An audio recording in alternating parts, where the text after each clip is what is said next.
Hi everyone, and welcome to your interval training. This training should be a 10 out of 10, and you should feel absolutely exhausted afterwards. So make sure that you keep the intensity high throughout. The structure of this training is going to be a 5-minute warm-up to begin. So whether that be running, biking, doesn't really matter. Just make sure that your heart rate stays high, and then you work up a little sweat so that when we get started with the training, you're not going in cold. It's a super intense training, so make sure that you're ready for it when we begin. It's going to be 8 stations with varying times.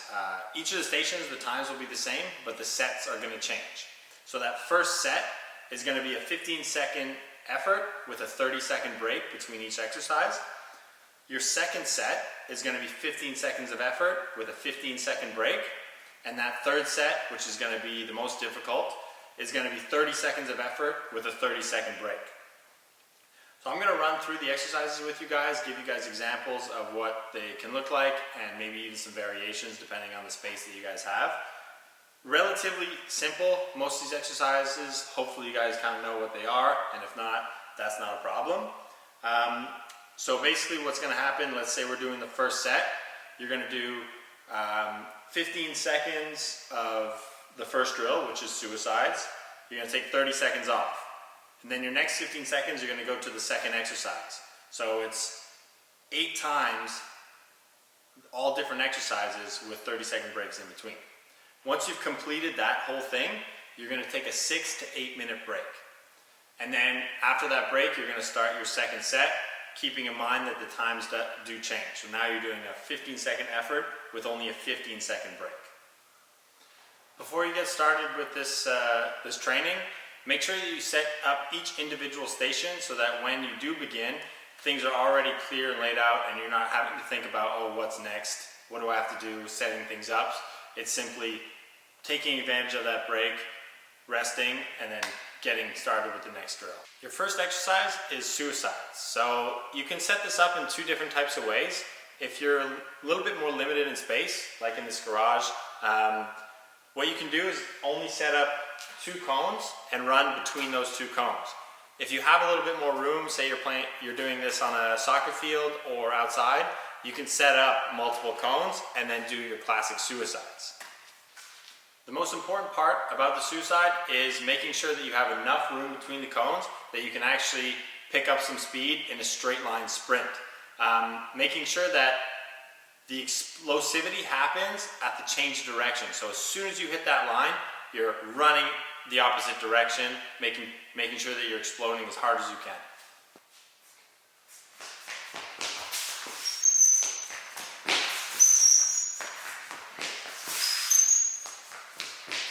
Next exercise is pogo jumps. So for pogo jumps, it's pretty simple. We're going to keep our hands on our hips. We're going to keep those feet tight together, so making sure that there's not a huge separation in those feet. Your goal is to spend the least amount of time on the ground, whether you want to do them low and quick or making sure you get a higher jump. It's okay to do both. Just make sure that the contact with the ground is super quick. So it should look like this. Making sure that when you do it, you're not actually bending at the knees and jumping. So my heels never touch the ground. I'm really staying on the balls of my feet.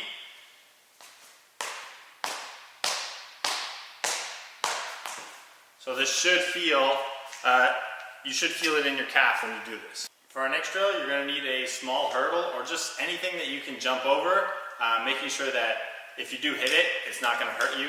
It's going to just fold or fall over. Super simple. We're doing a side jump over the hurdle. So same idea as with the pogo jumps. You want to have your hands on your hips and you want to have quick contact with the ground. So super simple, just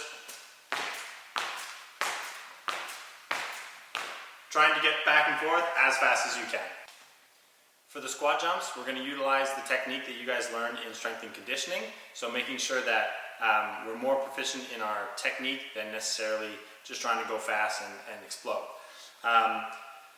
For this one, the pace is going to be a little bit different because the objective of it is just going to be jumping as high as we can. So as we do it, We want to make sure that we're sinking to at least 90 degrees with our legs, so making sure that we sink low enough and then we're exploding out of that position. Trying to get a good rhythm without rushing it. So as I jump, the landing is going to be used to absorb that landing or that jump, and then we're going to explode out of it. So it should look a little bit something like this.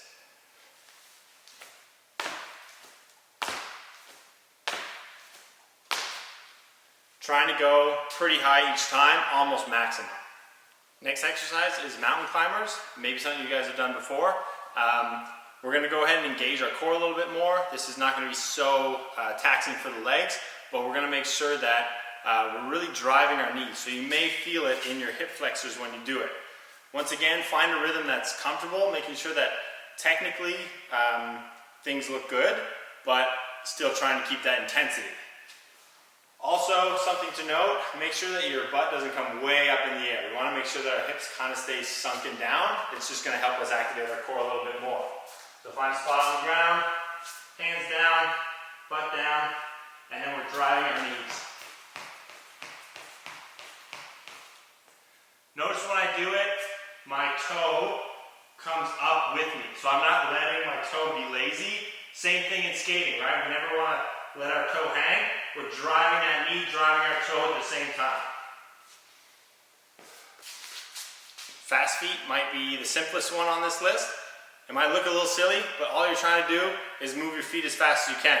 So little steps and staying a little bit low to the ground. So if I'm up here, I can't go very fast, right? However, if I sink down, bend my knees, I don't have to be super low, but making sure that my feet move as fast as possible. I can use my arms for this one. So think about like a football player doing those drills. For our side shuffle, we're going to utilize our cones again, the same ones that you use for the suicide, making sure that they're about 10 steps apart. So you want a good distance to allow you to really accelerate through that. So as you do it, we want to stay nice and low and shuffle across, never crossing our feet over. So as I start, same idea, when I get to the end, I want to explode out, pushing off that leg. For your final exercise, it's going to be a split squat jump. This one is really going to tax your legs. You're going to feel lots of acid. Embrace that pain, embrace the burn, and once again, just trying to get as high as we can off each jump. Make sure that your knee sinks all the way down. You have to be careful not to smash it on the ground as you're coming down, but we do want to get a nice deep squat position. So it should look like 90-90. Once again, hands on the hips, and we're driving straight up. So making sure I'm not jumping forward, but I'm jumping straight up.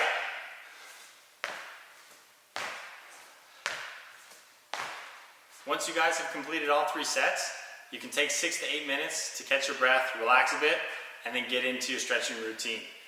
Super important to do your stretching after this one, just because it might have activated some muscles that we're not used to using yet this season. I hope this goes well for everyone, and I hope you guys feel absolutely gassed after this.